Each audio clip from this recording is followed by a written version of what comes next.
Well, hey everybody, welcome to another Photoshop User TV, sponsored by Kelby One. Not yet, don't hold it up, don't hold it up. First, we gotta say who we are. I am Pete Collins, one of the Photoshop guys, and this is Corey. Boom, boom, oh wait, I gotta wait, there's mine, there's mine. I'm Pete Collins, one of the Photoshop guys, and this is Corey Barker. Photoshop genius, guru, extraordinaire, awesome guy. And we are I'm not gonna talk this episode. Okay, Corey is going to mime his entire thing this time, so he's not going to talk. But now we are brought to you by Kelby One, the fine makers of Photoshop User Magazine. Yes, that's right, Photoshop User Magazine, where you can find tips, tricks, discounts, all kinds of great stuff in there. Make sure you check it out. And how's that for the opening? That was kind of just kind of random. That's all I'm feeling today. But I tell you what, Corey, how are you doing? I think you did fine. All right. He speaks. So, you know what? I'm here. All right. All right. So no, we're gonna kick things right off. Pete, how are you? I'm doing all right. Yeah, it's been a while. It's been a good 5-6 minutes since we started. Yeah, you doing what? Yeah. Lots changed in that 5 minutes. A whole lot has changed since then. Arnaldo walked back and forth. He talked to us. Meredith did a little tap dance. So it's been good. So a lot has happened. We're going to catch you up on it later. Right now, though, got something here inside the all-new Photoshop. Everybody's up and enjoying a lot of the new features in Photoshop. In fact, the entire Creative Cloud got a series of updates, and almost every application got a handful of updates. But Photoshop got quite a few. It actually got the lion's share of all the updates. And among them is an interesting feature I like. Something they really were boasting was the new selecting by focus area. And I actually was playing around with this, and I'm actually quite impressed with how well it works. Now, obviously, you have to have the right kind of image for this, but it is another alternative if you're compositing images. You want to extract an element from a background, and if it's been shot with the right depth of field, and the background is nice and blurry, they've made it a little bit easier to extract those elements. So, got an image here, and it's just a simple wedding shot, and you'll notice it's got good amount of blurring in the background. And I want to go ahead and get this couple selected. Now, ordinarily, I would probably go ahead and use the quick selection tool in this case, but I discovered that this focus area tool, it works pretty well. So we'll go into the select menu and go down here to focus area. It's going to bring up a brand new dialog box that you've never seen before until now. Of course, unless you have the update and you've tried it already.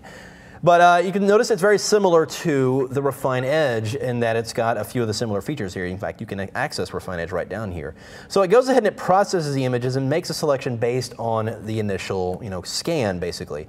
And obviously, we've got some adjusting to do here. Certainly missed a lot. No, that looks perfect. So what you have here are these plus and minus brush tools right here on the left side. So we're going to take the plus sign and you don't need to color in the entire area you want to select. Fortunately, all you got to do is just kind of drag around the areas where the subject is, and bam, it pretty much reads that area and includes it in the selection. So again, I'm just going to paint in this area here, and it includes that guy pretty good. And it's ignoring pretty well those blurred backgrounds. It's actually sticking to the edge pretty well. Now we've got some area of the background that got included here between their faces, so I'm just going to go ahead and take that out. So notice I'm not having to color in the entire area. This is what it's doing, is actually you're kind of painting a stroke and you're telling it, okay, look at the area of this range of tones and eliminate those areas. So let's get this little area above the hair here. That looks pretty good. So, and like Refine Edge, I can go in here and look at it on different backgrounds. I can look at it on white, on a transparent background, or on black rather.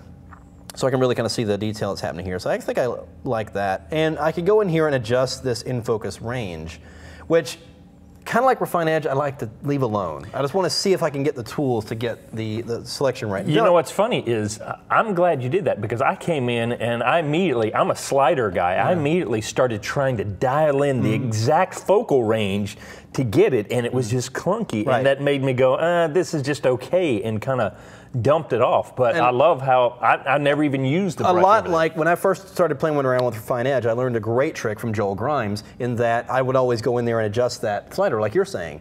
And it would look like it would do pretty well, and then I would go in there and use the brush. It was actually doing worse.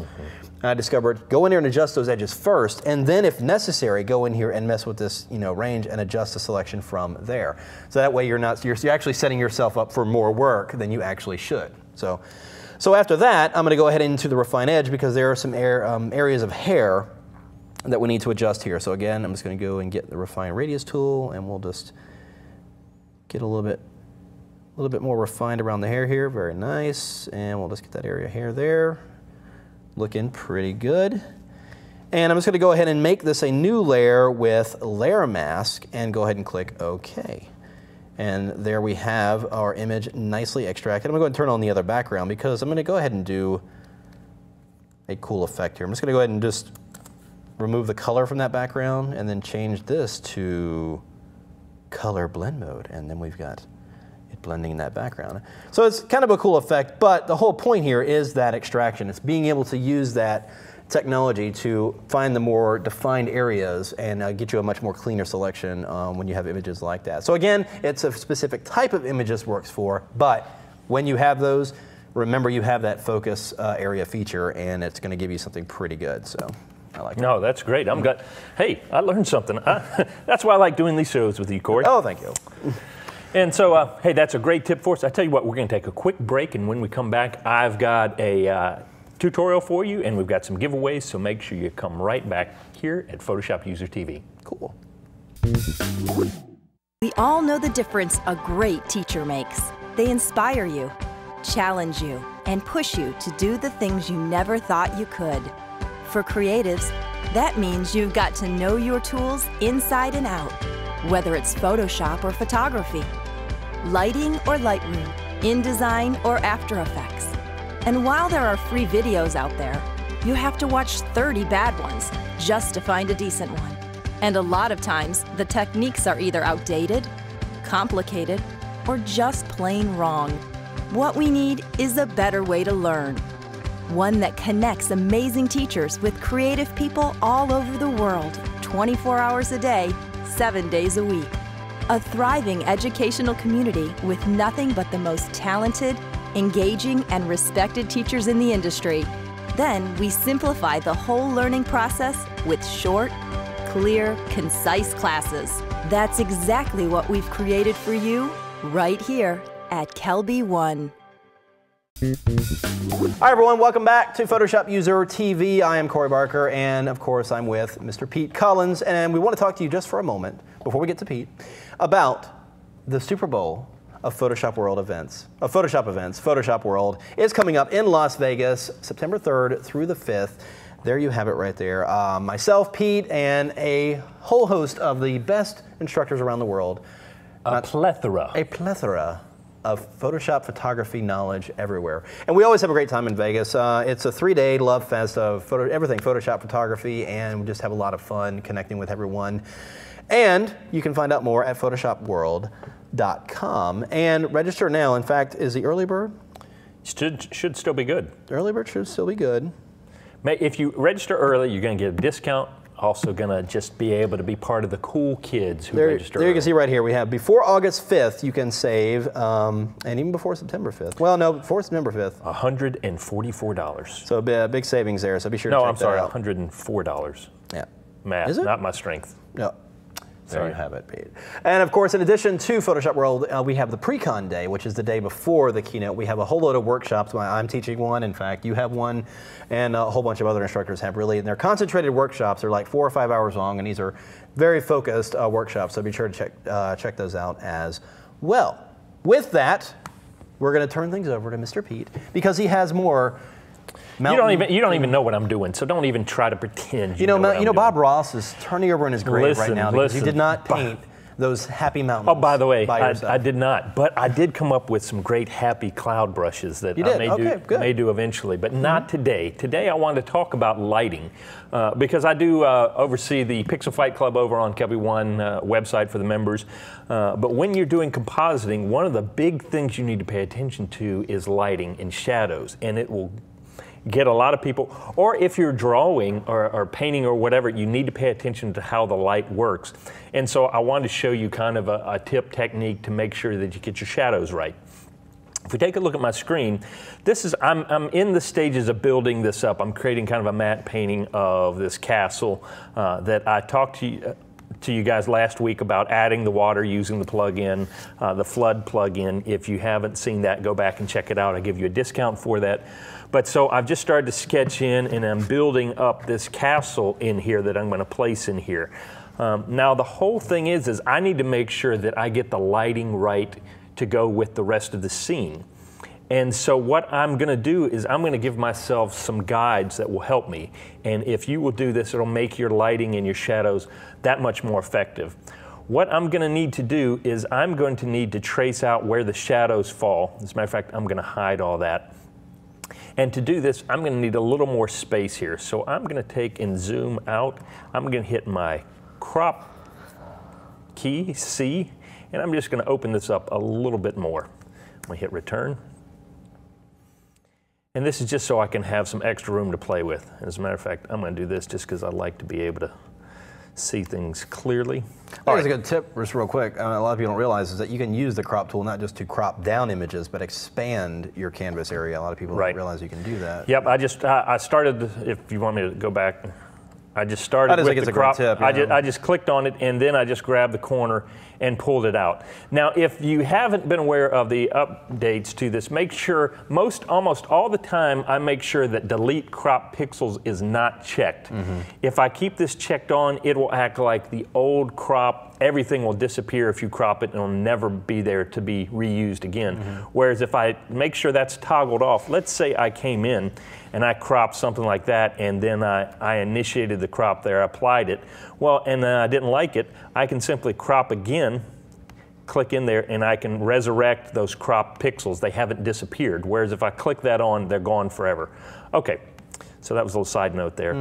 All right, so now I'm just gonna increase the canvas size here, and what I'm gonna do is I am going to fill that with white just so I can see it. Now, the key to this is you're going to simply need to have a couple points that you can tell where the shadows are. And so I'm going to grab my line tool here, and I'm going to look at some things like there's a shadow that goes from here to that point, and there's a shadow that goes from here to that point. And all I'm going to do is I'm going to take and I'm going to start at that point and make sure my line goes right through where the tip of that shadow is, hitting the top of that rock outcropping there. And I'm just going to draw a line straight across. Same thing through here. I'm probably going to need to zoom in. I thought I could get away with it. But I'm going to take this end of this shadow right here, and it's being created by that rock right there. So I'm going to bring this out. And this is where it gets a little tricky. Can I zoom? Nope, I gotta zoom out. I need 4 hands to do that. So let's do this right here. I'm gonna try it again, and I'm gonna follow that line, and we bring it out, and what you're able to do is you're eventually able to map out where the sun is coming from. Here's a spot right here. You're creating a vanishing point for where the sun is, and it comes right out here. And now that you have that point out here, you can start to map out all the way across your scene where those shadows fall. So now let's say you're going to place something in there like this image right here, and you're going to want it to fit into the scene. Well, I can tell you right now that a couple of these shadows that I've got right here, you can see I've got this shadow coming down right across here. Let me zoom in just a little bit more. I've got this shadow coming at this hard angle right here, if you can see it. I need to raise that angle up of that shadow, so I, in essence, need to change my shadow to get it to work, not with that brush right there. That would be my cloud brush. Let's get back up to something normal and not so huge. So what I would need to do now is go back in, and since it's just a sketch or whatever, I can start to plot out where my shadows are going to be and follow the guidelines. I now know that that shadow is coming across the top of that and is going to travel in that line there instead of this line here that I have now. Can you see the difference? It looked okay before, but now once I've put it in the perspective of the grid that I've laid out of where the sun is, I now know that my shadows are off. I also know that down here, this shadow from this point up here should really travel down in this direction. Now I'm using a trackpad, so it's not real specific, but I need to have it travel in this direction. Now here's another thing you need to realize is that shadows are going to travel along the contour of the ground. So it's not like I would have the shadow just perfectly straight along here. I would have it hit this area right here, but then it would disappear across this water and bring it coming back up over to here. But knowing that, being able to just put a few simple grid lines up there now lets me know exactly where that shadow should fall so that I can drop it in and have it look exactly as if this thing lived in that environment. Shadows are oftentimes going to be that telltale sign that this is composite and that it's not working right. So if you can understand how shadows work and give yourself the advantage of these grid lines and stuff like that, you're going to get a lot better at your compositing, and they're going to look a lot more pleasing to the eye. But you're going to find that they blend a lot simpler. I mean, you find yourself working hard if you're guessing at it, right. Just knowing at it, where your light source is. Yeah, you're always going to be going, you'll put the shadow in, oh, does that look right? You'll tweak it here, you'll tweak it back, you're never quite sure, and so you're actually wasting more time than if you would just simply grid it out and know where it is. Yep. So it's the more you know. The more you know. The more you know. All right. I just had to throw that in there. Those of you old enough know what that reference is. All right, so we have another Peach Pit ebook deal this week, and you can see right there. There it is, right there. So you just go to. Oh, let me do this one. Let me do this one because okay, this is living the dream, baby. Okay, go ahead. Living the dream, right. Putting your creativity to work and getting paid, and this is by. Oh man, my eyesight's not that good. This is by. Wait, hold on. Corey, go tell me what that. There we go, right there. Corwin Hebert. Assuming we're getting sorry. Sorry if the. Sorry, Corin, we're killing your name here. But it's a great ebook deal with Peach Pit. If you go to peachpit.com/Kelby One, you can plug in the coupon code Kelby One to get 40% off that book for the Peach Pit e-deal. Sweet. Now, we have a giveaway, of course. And before we do that giveaway, I want to talk about. Hey, Corey, what do you want to talk about? I want to talk about the tour. As you know, part of Kelby One is that we do live events. We have seminars, and I'm actually reviving or kind of reinventing the Down and Dirty seminar I actually did a couple years ago, and I'm going to be in Miami Beach on August 1st. And you can go to kelby1.com, go to live events, and here you can see the page right here, and you can kind of get an idea of what's going to be taught there and see all the things you get. In fact, I have one of the things you get right here. This is the workbook for the event right there. There it is, right there. Very thick. It's got a jam-packed with information. We're going to spend the whole day playing around with all these different techniques. So the book looks good. I turned and there's girl in a bikini with a surfboard. So I mean, that alone. Engineered that way. But we are going to give away the Down and Dirty book itself. Down and Dirty Tricks Volume 2 for designers. We're going to give that away today. And I hope you enjoy it. I don't want to sit here and talk about my own book. So I will. I'm going to talk about it because even if you're a photographer and not really into design that much, there's some great stuff in here. This is just a great book to have for reference to see what you can do. It may even, if you're a stock photographer or something, think about how to shoot stuff so that it would composite really well.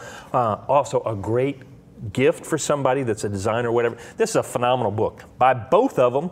Send them to me as a present because Corey won't even share these with me, but awesome book right there. Yeah, and that's what I tried to do with this one and Volume 1 is I didn't want to just talk to designers, because there's a lot of people that like to shoot and they want to do something cool with their images, they want to composite things. So I really wanted to keep it as broad as possible, but also just give you a really good idea of what you can do with your photos as well as with graphics. Well, nowadays photographers are also adding text, adding different things to the photographs to give it more value added to their photographs. And there's some great tricks in here for you photographers as well. So make sure you check it out. Good deal. All right. So how do you win this fabulous book? Well, Corey, you're going to go to kelby1.com/webcast/contest. You might not even need to put in the webcast, just go straight to /contest. There you're going to fill in your name, your email, any kind of stuff you want to throw at us. We'd love to have some good jokes because we need them because ours are pretty stale. Make sure you fill all that out and you will be in the running to get Corey's new book. Thing we do is just like, if they're not offensive jokes, they have to be appropriate, of course, but they'd be like open up the show with a user joke. If you have a good enough one, we may say it right here on the show. The user joke mailbag. And we'll pretend it's ours. We'll steal it because that's what we do. That's what we do. Yep. All right. I believe that does wrap it up again for us this week on Photoshop User TV. I want to thank you guys for joining us. Pete, you too.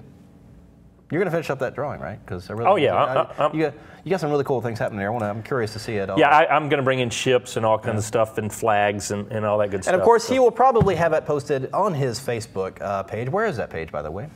My Facebook page? Yes. You don't remember, do you?